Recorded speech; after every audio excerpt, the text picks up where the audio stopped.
list the corruptions of the soul, the first destruction of the soul is fear.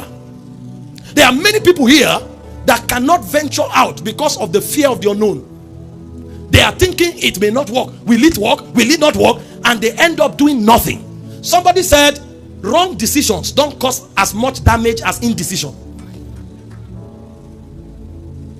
You will be shocked that as bad as wrong decision is, and don't make wrong decisions, but those who make wrong decisions are far better than those who never made decisions.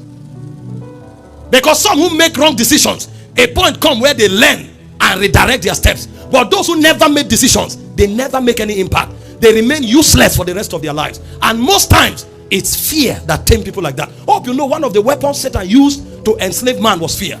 Hebrews 2:14 and 15. He said, for as much then as the children were partakers of flesh and blood, he said, he also himself likewise took part of the same, that he might destroy him that had power of death, that is the devil. Verse 15, see what he said, and deliver them who through the fear of death were all their lives subject to bondage. So a man can be for a lifetime subject to bondage, not because Satan is attacking him, because he has too much fear to step out.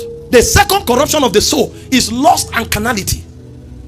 The danger of fear is that fear torments and fear keeps you in bondage. The danger of carnality is that it will be impossible for you to receive what God has really given you. So you will journey to death on your own. Look at what the Bible said in 1 Corinthians 2 verse 12 to 14. It said, we have not received the spirit that is of this world, but the spirit which is of God, that we might know the things which are freely given to us of God. It said, with things we speak, not with words which man's wisdom teaches, but words that the Holy Ghost teaches, comparing spiritual things with spiritual. He said, the natural man, which is the carnally minded man, the man that is based only on logic, he said, receiveth not the things of the Spirit of God, neither can he know them, because they are spiritually discerned. And if you go to Romans 8:5 and 6, he said to be carnally minded is death, but to be spiritually minded is life and peace. The second corruption of the soul is carnality. There are people who they are either thinking evil or they are thinking only at the level of logic, so they cannot enter the realm of faith. Number 3, corruption of the soul is selfishness. There are people that only think about themselves. The Bible said if you have raiment, you have food, you have where to lay your head, it says you should be content with it.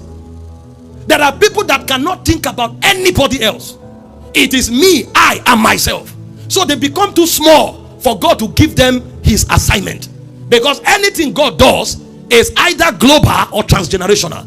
From Jerusalem to Judea to Samaria to what? Uttermost part of the earth. And whatsoever the Lord doeth, it abideth forever. A selfish man cannot power an agenda that will be global and transgenerational. Do you know what it takes to have something transgenerational? It means you will invest in people, and the impact will be so strong on them that they will tell it to their children and their children's children. So for many generations to come, what you did for them would have blessed many generations of their family.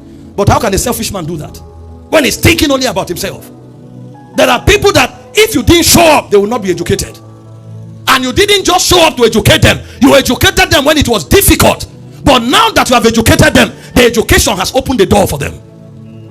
That door now brings them to an opportunity, and then on the strength of that opportunity, they become empowered.